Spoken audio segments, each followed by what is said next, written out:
David and Goliath, familiar story. You're probably expecting a sermon about David and Goliath, and you're wrong. The story will speak for itself. I can't say it won't indirectly connect, but I'm going to be speaking about Mark, as I have been over the past several weeks. Now, it's truly hard for us, I believe, to get a feel of Jesus' frustration.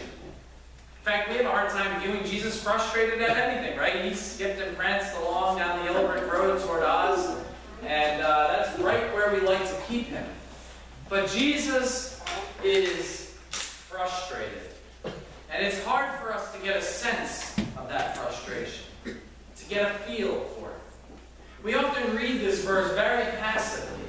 The ship is about to sink and the disciples are afraid, and who can blame them, right? They're in the middle of a ferocious sea. Now granted, the Sea of Galilee is maybe a little bit bigger. I don't know, it's like Lake Hopatcong, maybe a little bigger than that. I mean, it's really not that big. You can see the other side. But when a storm comes up over those mountains and it causes the waves to grow tall and the clouds fierce and the rain beating down and you can't see one side to the next, it's a scary place. Who can blame them for being afraid as these little tiny fishing boats are getting filled up with water and they're going down? That's what, you know, it's like Dennis Leary said, you know, light them if you got them, we're going down, folks. You know, like that's the feeling they have on this ship. If the ship sinks, they could end up drowning. This could be it for them. And there Jesus is, snoring away as if there isn't a care in the world. If anything, they should be frustrated at Jesus, not the other way around, right? Wrong. Let's look at the big picture here. The disciples had witnessed many things up to this point. They had witnessed and were amazed at the authority Jesus had over demons. Have you all seen The Exorcist? Right? This is some pretty spectacular stuff, right? Pea soup, I mean, you can just imagine it. Okay, I'm embellishing. But he had authority over demons. They witnessed him heal the paralytic. They saw him outwit and out-debate the other religious leaders and political leaders of his day. They saw him heal a man with a withered hand. They witnessed him cure many people, as a matter of fact. They heard demons identify Jesus as, anybody? The Son of God. What's more, Jesus had given them the insider's track to everything he was doing and teaching, explaining his teachings to them so that they would understand.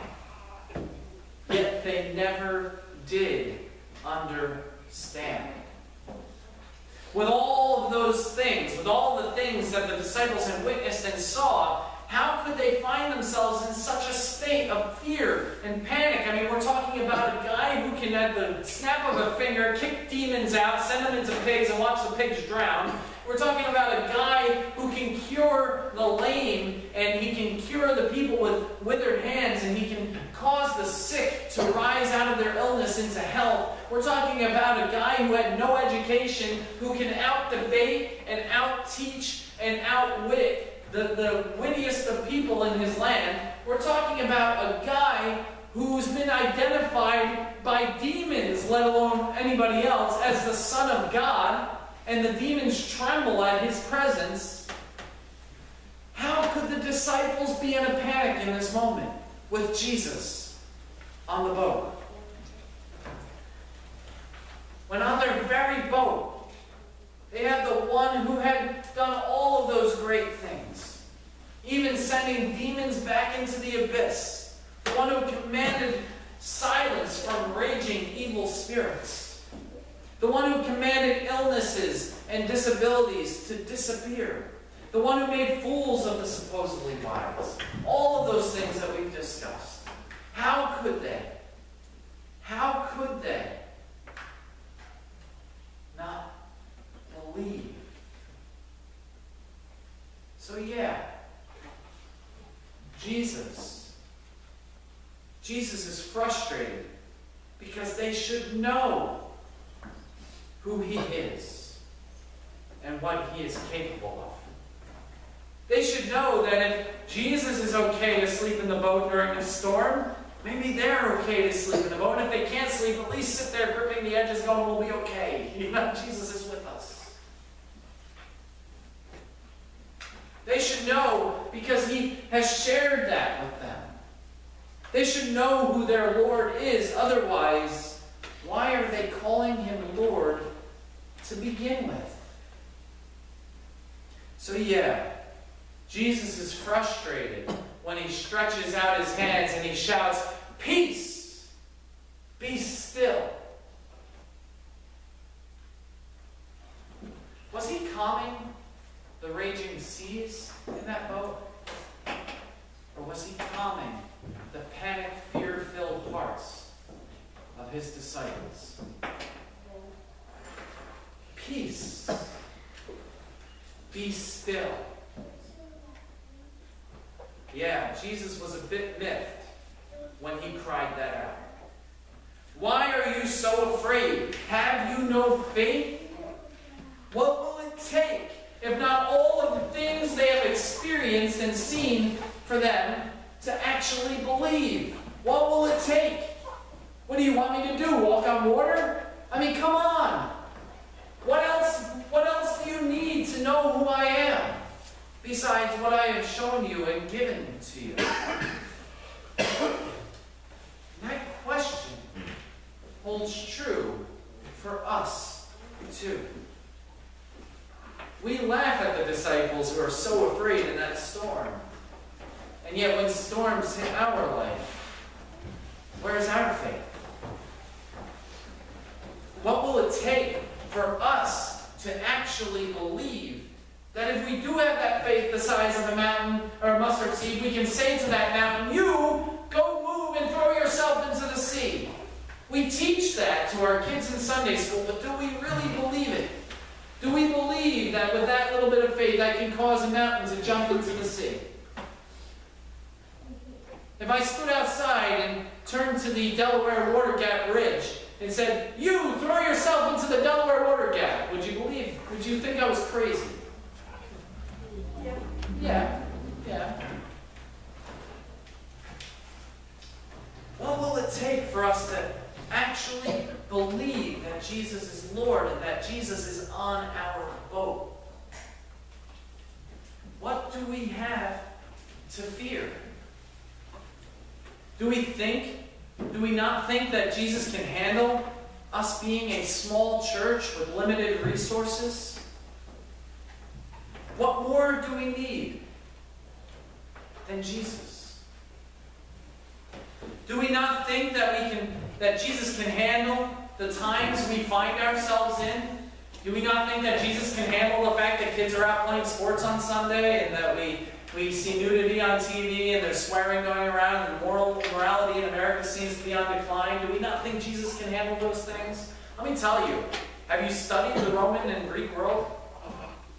We haven't seen nothing in our country yet as far as morality is concerned, right?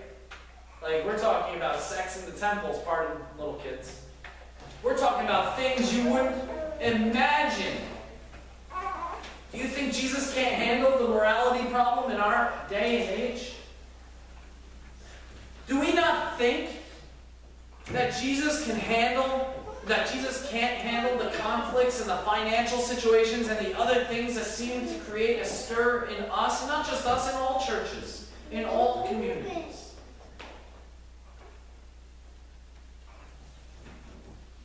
What will it take for us to actually believe in Jesus? What will it take for us to believe that Jesus is not only in our boat, but even if Jesus appears to be sleeping, Jesus is in control of our boat? What will it take for us to believe that Jesus has called us to do great things in this community, even if great things means picking up trash on the side of the road? What will it take for us to believe that Jesus is here with us? That Jesus is calling us? Have we not seen, have we not experienced the Lord in the life of our church, in our own lives? Have we not seen the Lord working in the lives of others? Peace. Be still. Calm your hearts. Let go of your fears. For Christ, whom the storms and the seas obey, is with us and is leading us. We often laugh at our little children. We don't really laugh at you, we smirk at children, right? Because they're so fearless, they think nothing can happen to them, right? We talk about how invincible they think they are and how the youth is wasted on the young, right? Wrong. God is calling us to be like them. I'm not saying to be careless and to run out in the street like a deer, and get hit. But I'm saying Christ is calling us back to that sense of fearlessness, that sense of there's nothing wrong, everything's okay in my world, because God is with me. God is calling us back to a sense that we don't need to be in control, because Daddy has got it. It's good to live in a house with Daddy and Mommy, right, Miranda? When everything is taken care of you and you can be carefree because you've got things taken care of. That is what God is calling us to be that child who trusts in his father and mother, or her father and her mother. Peace. Be still.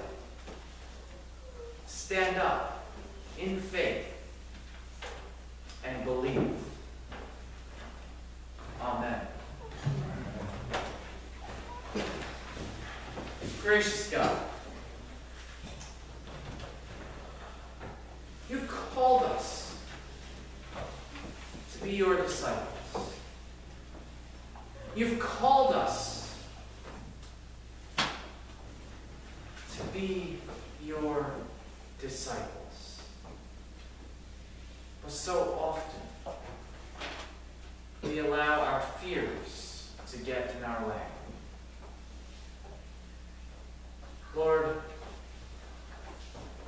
there are 100 different things on our plate at any given time. And 99 of those things remind us of why we can't do something. But one of those things reminds us as to why we can.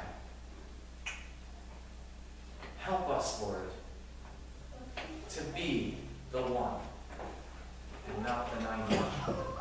For it is when we are with the one, when we are with you, that all things are truly possible. Give us your peace. Help us to be still. Help us to stand up in faith. And help us in our unbelief. We pray these things in Jesus' name.